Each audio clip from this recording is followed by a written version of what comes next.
Welcome, ghouls, to today's episode of Mental Health is Horrifying.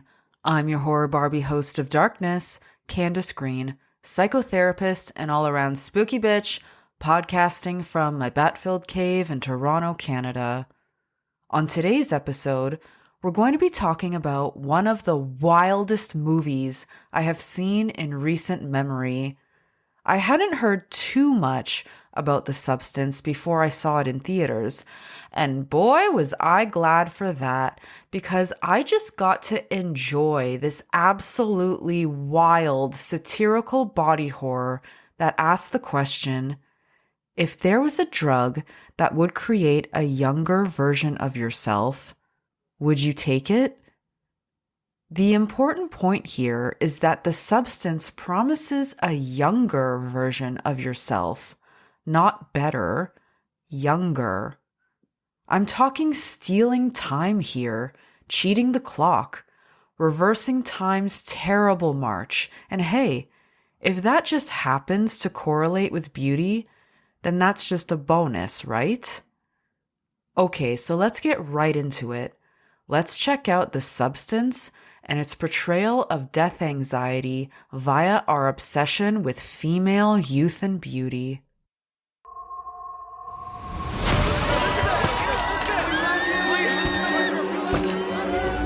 People always ask for something new. It's inevitable. At 50, well, it stops. Have you ever dreamt of a better version of yourself? Younger, more beautiful, more perfect.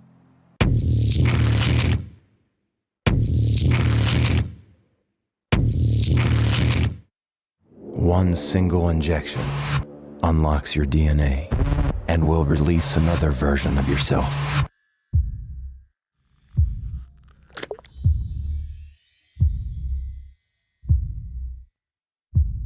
This is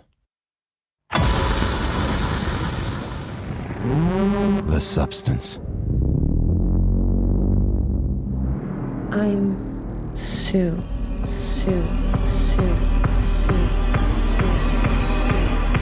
You're hired.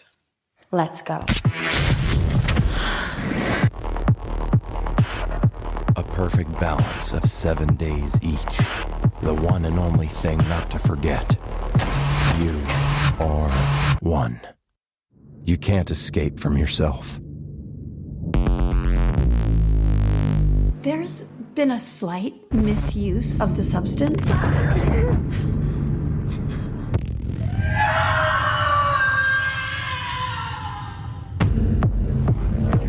This balance is not working!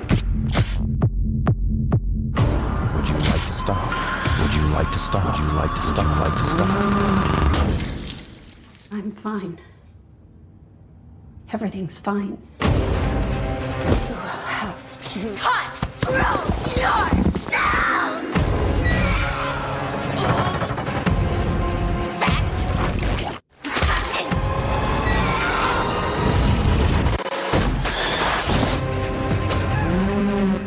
People are gonna love that.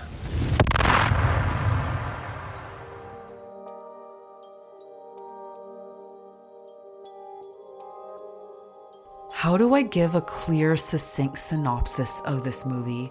It's like one of those wild nightmares you have on the full moon times 1,000. But here goes. On her 50th birthday, Elizabeth Sparkle, a mega celebrity with her own aerobics TV show, is abruptly fired from her gig because she is now old and ugly. Distraught, Elizabeth crashes her car while driving home. At the hospital, a young, beautiful nurse covertly slips her a flash drive advertising The Substance, a black market serum that promises a younger, more beautiful, more perfect version of yourself. Elizabeth is desperate to remain young and beautiful, so she orders The Substance despite knowing virtually nothing about it. She goes to pick it up in a sketchy back alley warehouse that looks like a slasher movie filming location. I said she's desperate, okay? She injects the single-use activator serum, convulses on the bathroom floor, and shortly thereafter, a young woman named Sue crawls out of her back. The instructions from the substance are very clear and are not to be messed with. The two bodies must switch consciousness every 7 days without exception, with the inactive body remaining unconscious and fed intravenously with a weekly food supply. Daily injections of stabilizer fluid extracted from the original body are necessary to prevent the other from deteriorating. The most important thing to remember, you are one. Sue quickly becomes an overnight sensation as Elizabeth's replacement on the TV show and is eventually offered the chance to host the network's prestigious New Year's Eve show. During Sue's week, she's living it up. She's partying, meeting guys, filming aerobic sequences for her TV show that have no fitness merit whatsoever, but who cares? She's got a nice butt. Elizabeth, on the other hand, during her weeks, becomes a self-hating recluse, unable to go out and enjoy her life because the world has told her she's old and ugly and worthless, and now she believes it too. Sue is having so much fun that during one weekly switch, she is late, which causes Elizabeth's finger to age rapidly and get all gnarly and zombie-like. Freaked out, Elizabeth contacts the mysterious supplier of the substance, who tells her that not following the switching program leads to aggressive and irreversible aging of the original body. Despite their shared consciousness, Elizabeth and Sue begin to view themselves as separate individuals and grow to despise each other. Elizabeth resents Sue for her frequent disregard of the switching schedule, which further exacerbates her aging, while Sue is disgusted by Elizabeth's constant self-loathing and binge eating. Following a particularly destructive episode as Elizabeth, Sue stockpiles stabilizer fluid and refuses to switch back for 3 whole months. This can't end up going well. The day before the New Year's Eve telecast, Sue is forced to switch with Elizabeth because she's run out of stabilizer, but when she does, Elizabeth emerges as a disfigured, 1,000-year-old looking hunchback and is super mad and attempts to kill Sue. Unable to do so because she loves the admiration that part of her is receiving via her fame, Sue's like, "Sucker!" and takes the opportunity to kill Elizabeth and then dawdles off for her New Year's Eve special. Without Elizabeth, Sue's body begins to deteriorate a whole bunch, with ears and teeth falling out right before she's supposed to do the special. In a panic, she attempts to create a new version of herself using the leftover activator serum, despite the single-use supplier warning. This results in the creation of a grotesque monster that has both Sue and Elizabeth's faces. Monstro Eliza Sue, she is named, dressed up in a mask cut from a poster of Elizabeth, claims her spot on the stage during the live broadcast. The mask falls off, causing the horrified audience to erupt in chaos and attack her. A man decapitates her, only for an even more mutated head to grow back. There's blood everywhere, people are screaming, and it's absolute chaos. Eliza Sue flees the studio, but collapses. Elizabeth's original face detaches from the monster, crawling onto her neglected star on the Hollywood Walk of Fame. She smiles as she imagines cheers from her beloved fans before melting into a pile of goo. The next day, her blood is cleaned up by a floor scrubber.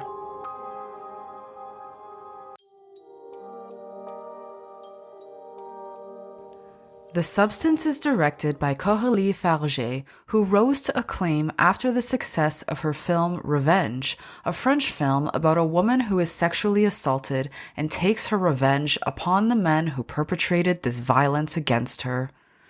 Fargé began writing The Substance when she was in her 40s, when she began to notice her own negative thoughts about her own relevance and appearance, thinking, now your life is over, no one is going to care about you. Influenced by body horror titans like David Cronenberg and John Carpenter, and referencing other horror classics like The Shining, Carrie, and Vertigo in The Substance, Fargé's film delves into themes of rebirth and hypersexualization.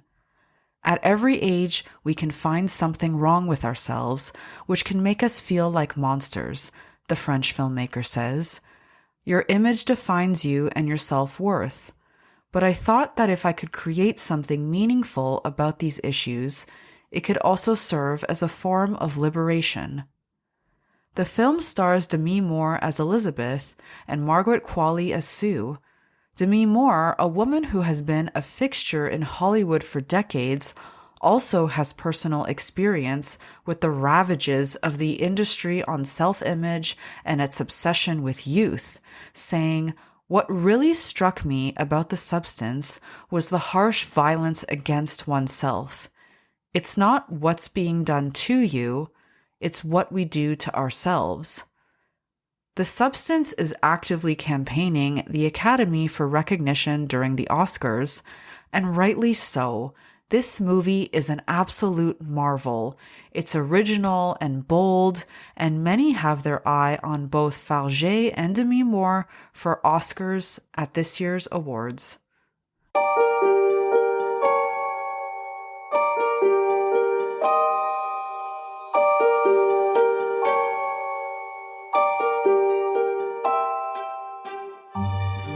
As a psychotherapist, I am not satisfied with conversations about female beauty standards that conclude simply with, "It's the patriarchy." I'm not!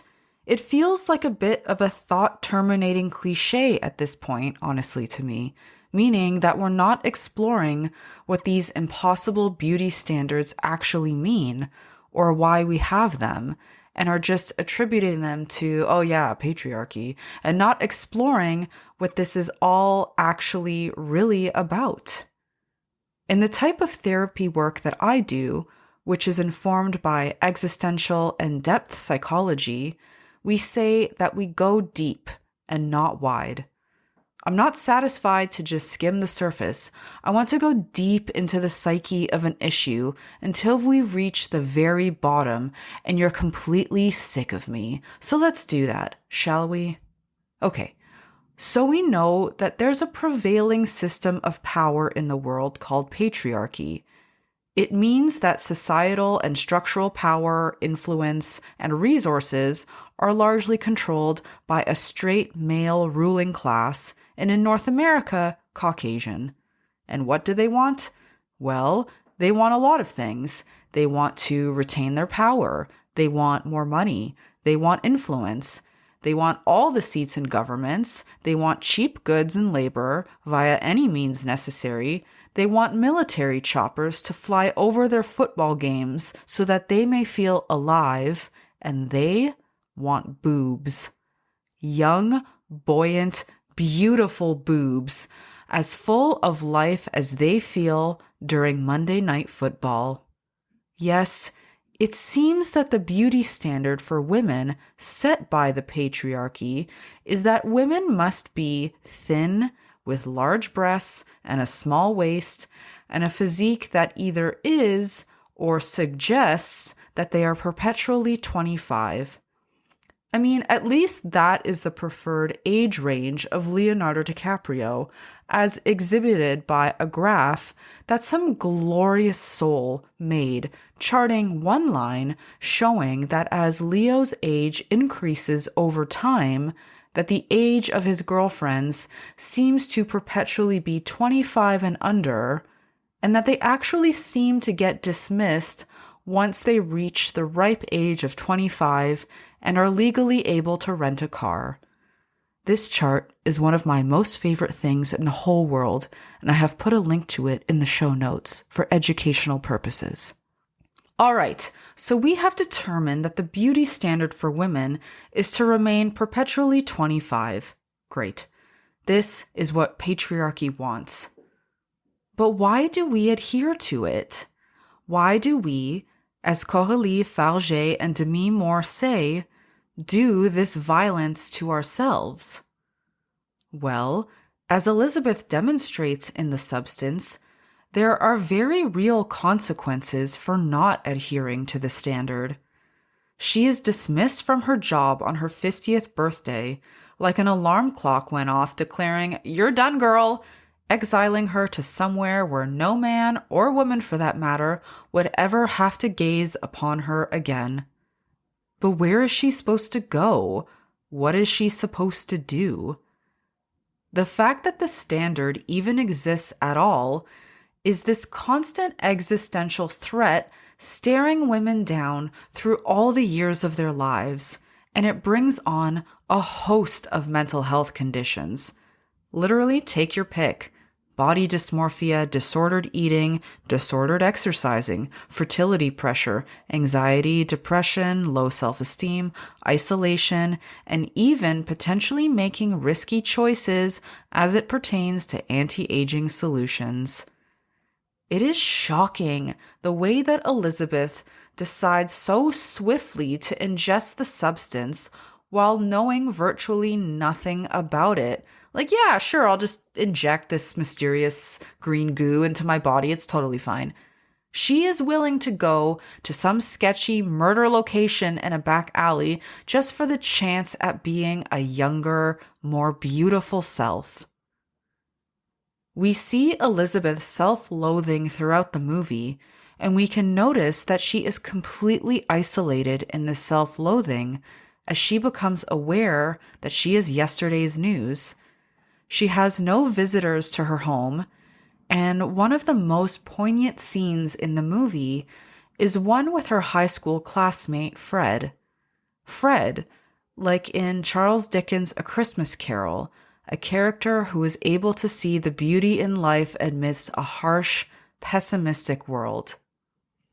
Fred runs into her during a chance encounter, affectionately calling her Lizzie, a nickname from their school days together. He is dorky and normal and sweet. When he sees her, he says, "You haven't changed a bit. You're still the most beautiful girl in the whole world." She decides to accept his invitation to catch up, and when she tries to get ready for their date, she is racked with self-loathing, angrily and disgustedly fussing with her appearance in the mirror over and over again, pulling on her face and hair, trying to manipulate it to look something more like Sue's, that she ultimately abandons the date, not even having the guts to text Fred to let him know, "Sorry, I can't come out tonight. I hate myself." That night was an opportunity for genuine connection with an old friend, a person who liked her for her and still sees the value in her. But the problem is that she can no longer see that value in herself.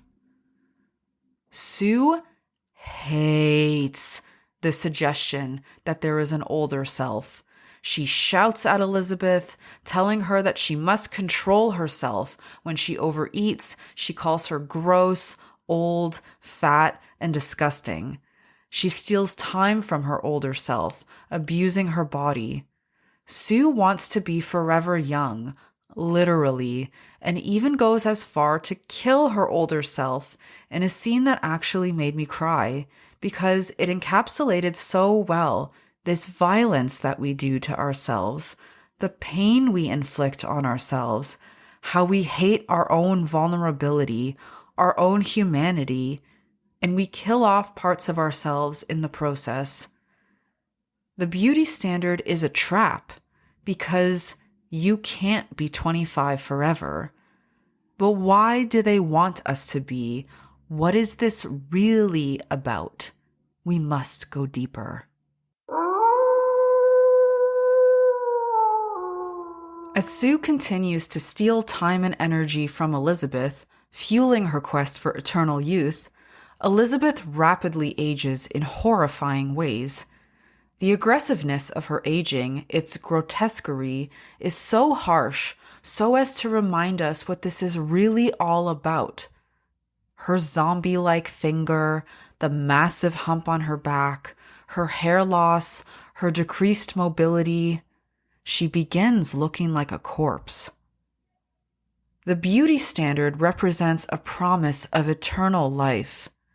Young female bodies represent hope and promise, bodies that we may impose all our hopes and ideals onto, that may bear our children, ensuring that a part of us may continue to live long after we have passed. These young female bodies offer the promise of time, and when these women entertain, accept, and cater to men, much older men, disgusting, leering, and exploitative men, as portrayed by Dennis Quaid or the group of all-white, gray-haired executives witnessing Sue's breakdown, they may feel younger too. They may feel vital, youthful, that they are strangers to death and ticking clocks. Not to be shady, but I'm thinking about someone like Al Pacino, who recently, at age 84, fathered a child with a woman aged 30. That makes her 54 years younger than him. Young women are just so much more valuable to a man than a woman their own age, who cannot promise them this type of immortality. It is an existential given that we are all going to die one day, and we spend a lot of energy trying to cheat or escape this fact. In that avoidance, we are missing our lives, not enjoying and embracing the very thing we are so fearful of losing. Anxiety is the thief of the present. One of my all-time favorite movies ever is Moonstruck, starring our collective mother, Cher, and it has one of my most favorite scenes in it. Rose Castorini, played by the incredible Olympia Dukakis, searches for the answer to a question throughout the movie. Why do men chase women? She searches and searches, unsatisfied with all answers proposed to her, until she finds her answer. Men chase women because they fear death.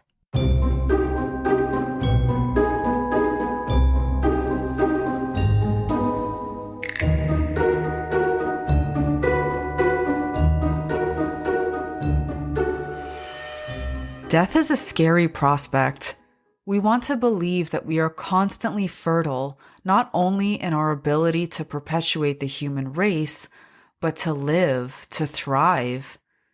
It's no wonder that Elizabeth is portrayed as the hag in The Substance, an archetype that encapsulates our fears of female aging, represented in countless stories like Hansel and Gretel, Baba Yaga, Snow White, or even in hagsploitation or psycho-biddy films like Pearl, The Taking of Deborah Logan, or Whatever Happened to Baby Jane. Women's bodies are sexualized and only worth a damn only when they suggest fertility. The minute we can no longer reproduce, we become monstrous. The archetype of the hag is one that evokes fear, banishment, terror. According to historian Louise Yeoman, 51% of those who were killed during the Scottish witch trials were women in the menopausal range. Many were over 60. What's more is that many were single or widowed, becoming dangerous because they were no longer under the control of men. And what of women who weren't interested in men at all?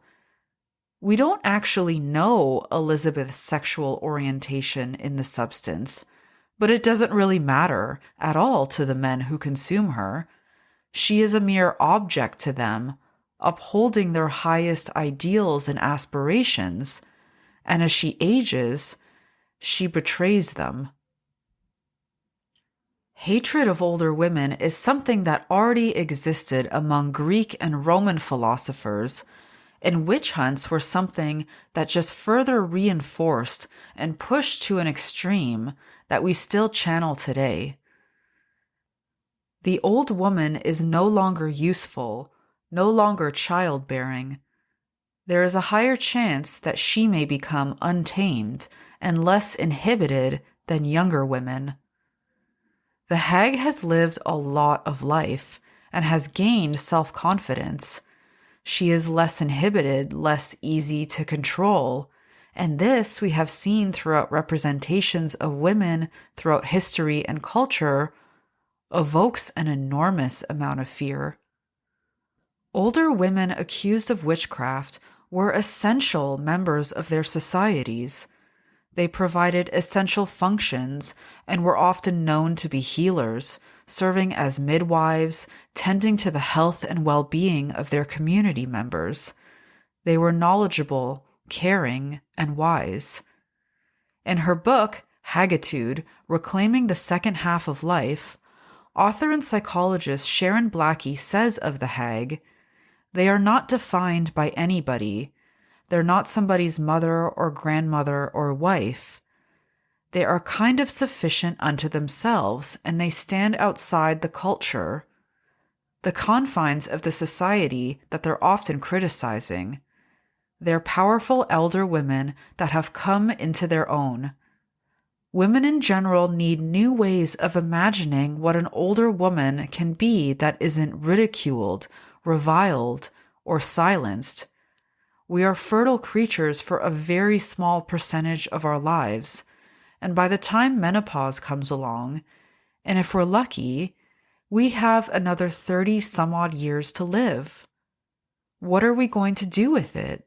Menopause is a process where everything superfluous is burned away, and we're left with the core of who we are."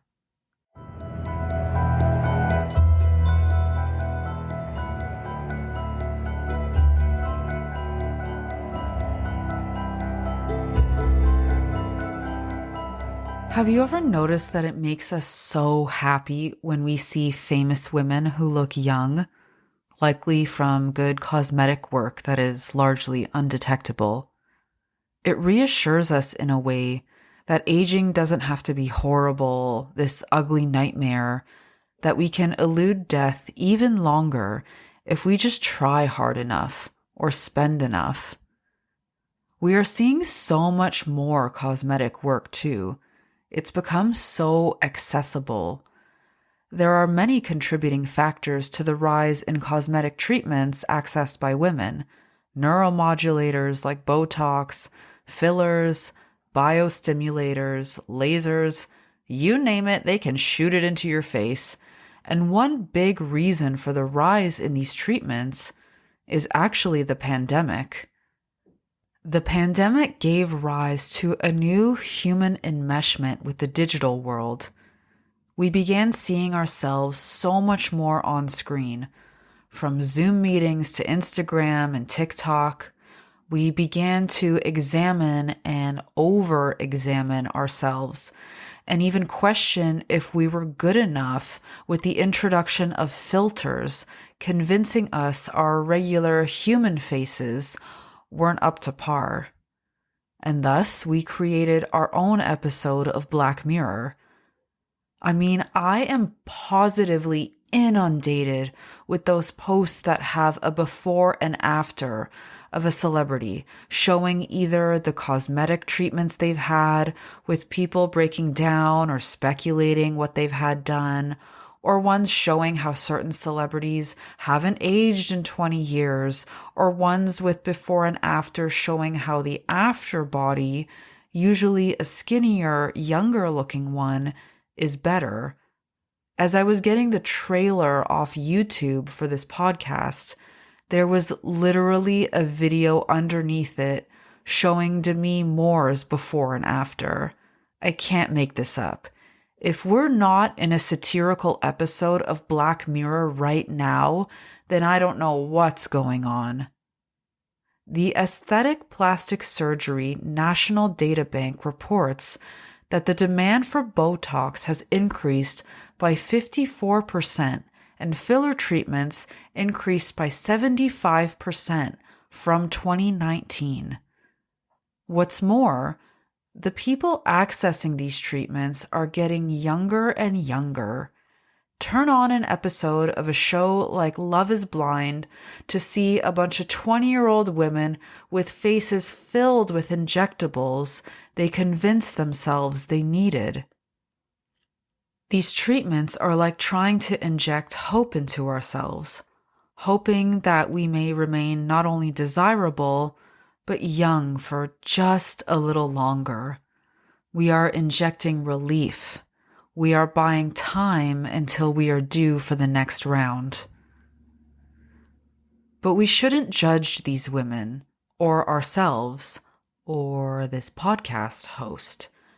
Many people have suggested that I video record myself when I do this podcast, but what I say to them is that I look like a gremlin when I record these episodes, and I reserve the right to be ugly in peace. I really do. I get a lot of solace from looking ugly in peace. And I'm also worried that people won't like me if I don't look nice. Like with anything involving the human psyche, how we present ourselves to the world and why is an incredibly nuanced issue. On the one hand, it's your body and face, so do whatever you want with it.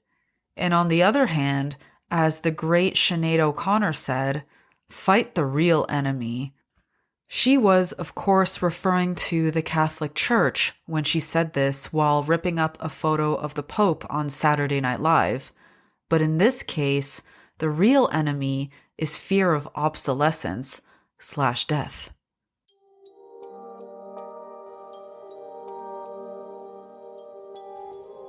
Folk tales, fairy tales, and horror movies like The Substance help us to reimagine ourselves and reclaim parts of ourselves that the world tried to burn.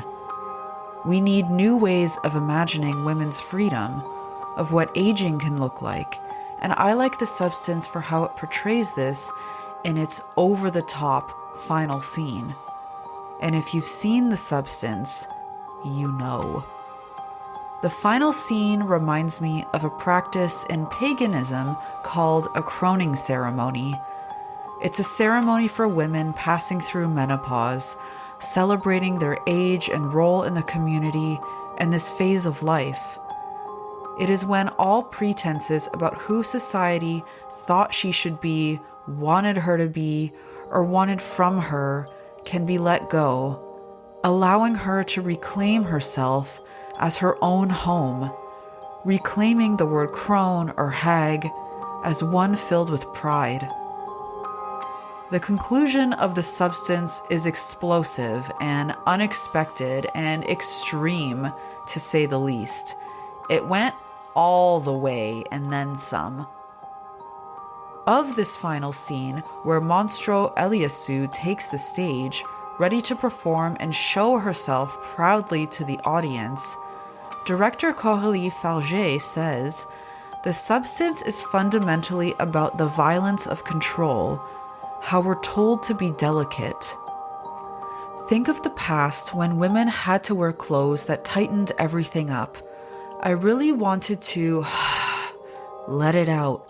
I wanted to explode and shatter everything in a violent and uncompromising way, because to shake this, we need an earthquake, a tsunami. When the final transformation arrives, it felt quite intuitive to bring the character ultimate relief. Ironically, it's when she totally is deformed and monstrous that she doesn't care what she looks like. In fact, it's the only time she looks in the mirror and kind of likes what she sees. That's the moment when she finally feels she deserves to go out in public, no matter what she looks like. We hide behind our polished smiles, and I wanted the character to unleash those hidden anxieties. The audience in the film, which stands in for all of us as a society, screams and hates her for this, and I wanted to portray how violent that reaction can be. That the only real moment of relief that she has is when she doesn't have a body anymore. I think that says it all.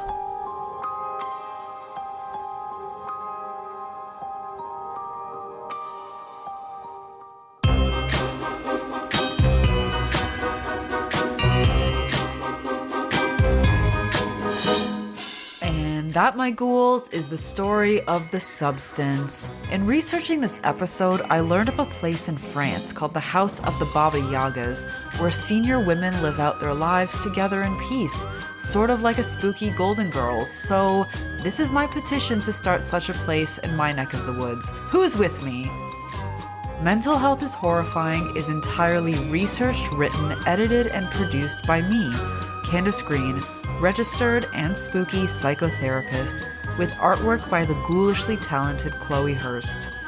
If you like this podcast, please consider rating and reviewing on your preferred listening platform. It really helps the show to reach all the other spooky ghouls out there, and I will be eternally grateful.